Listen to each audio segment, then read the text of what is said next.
brought to you by Silver Pumps. Top quality और consistent performance के लिए सिर्फ silver pump नाम याद रखना। संतोष देशमुखांच्या हत्या प्रकरणामध्ये सातत्यानं आता नव्या गोष्टी समोर येताना दिसत आहेत आणि या गोष्टी इतक्या गंभीर आहेत की एक माणूस म्हणून याच्याकडे कसं बघायचं हा खरं तर एक मोठा प्रश्न आहे।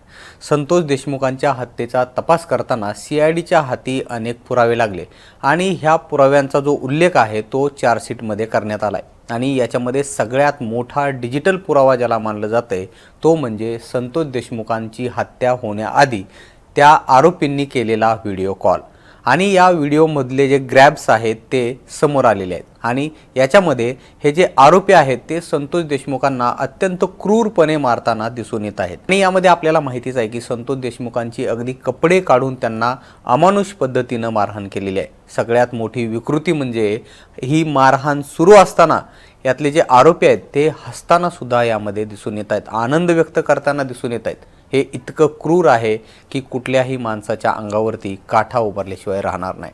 संतोष देशमुखांची हत्या करण्यापूर्वी मोकारपंथी नावाच्या एका व्हॉट्सअप ग्रुपवरून हा व्हिडिओ कॉल करण्यात आला आणि हाच सगळ्यात मोठा डिजिटल पुरावा म्हणून CIDनं सादर केला।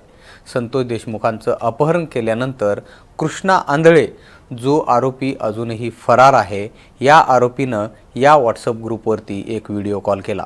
मोकारपंथी जसं की सांगितलं मोकारपंथी असं या व्हॉट्सअप ग्रुपचं नाव आणि संतोष देशमुखांना कशा पद्धतीची मारहाण केली जाते हे या कॉलच्या माध्यमातून इतर लोकांना दाखवण्यात आलं, म्हणजे या ग्रुपमधले जे इतर लोक आहेत त्यांना दाखवण्यात आलं आणि याच ग्रुपमधल्या एका सदस्याचा जबाब नोंदवला होता जो या चार्जशीटमध्ये समोर आलेला आहे आणि तेच पान जे आहे ते आता समोर आलेलं आहे। यामध्ये त्या सदस्यानं नेमकं काय म्हटलंय, त्यानं इतक्या गंभीर पद्धतीच्या गोष्टी यामध्ये सांगितलेल्या आहेत, त्या नेमक्या काय आहे तेच आपण या व्हिडिओमध्ये जाणून घेणार आहोत। नमस्कार, मी निलेश, आपण बघताय मुंबईत।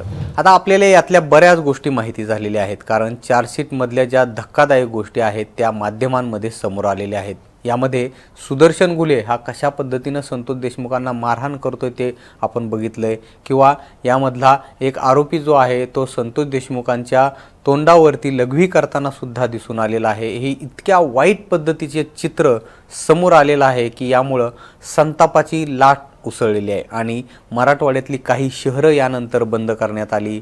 विधिमंडळामध्ये सुद्धा याचे पडसाद आपल्याला बघायला मिळाले आणि आता या प्रकरणामध्ये मोकारपंथी ग्रुपचा जो ॲडमिन आहे तो फरार आहे। कृष्णा आंधळे कधी सापडणार हा आता यामधला खूप मोठा प्रश्न जो आहे तो समोर उपस्थित होत आहे आणि असं असताना आता मोकारपंथी या ग्रुपमधल्या एका सदस्याचा जबाब समोर आलेला आहे। कृष्णा आंधळेनं ज्यावेळेस हा कॉल केला होता तेव्हा त्यानं 3 वेळा सरपंच संतोष देशमुख यांचा चेहरा दाखवला होता। सरपंचांच्या चेहऱ्यावरील जखमांमधून रक्त येत होतं असा जबाब मोकारपंथी या ग्रुपमधल्या 4 सदस्यांनी दिलाय। हा जबाब अत्यंत महत्त्वाचा ठरणार आहे। याच ग्रुपमधील सदस्यांचा हा जबाब जो आहे तो मुंबई तकच्या हाती लागलाय। यामध्ये नेमकं काय म्हटलंय हे मी तुम्हाला वाचून दाखवतो। या जबाबातले एक जे पान आहे ते आमच्या हाती लागले आणि यामध्ये असं म्हटलेलं आहे की कृष्णा आंधळेनं एका स्कॉर्पिओ गाडीमध्ये निश्चित पडलेल्या अवस्थेतील एक माणूस व्हिडिओमध्ये आम्हाला दाखवला होता। त्याच्या अंगावर फक्त अंडरवियर होती, तसेच त्याच्या अंगावर मारहाणीमुळे ठिकठिकाणी वळ उठलेले व जखमा झालेल्या दिसत होत्या। कृष्णा म्हणाला की हाच तो मस्साजोगचा सरपंच आहे जो त्या दिवशी सुदर्शन भैयाला आणि आपल्या पोरांना आडवा आला होता। त्यावेळी त्यानं मोबाईल सरपंचांच्या तोंडाजवळ नेऊन त्यांचा चेहरा आम्हाला व्हिडिओमध्ये दाखवला होता। तेव्हा मला सरपंचांच्या चेहऱ्यावरील जखमा होऊन त्यात रक्त आलेलं दिसलं, तसेच त्यांना खूप मारहाण केलेली दिसत होती।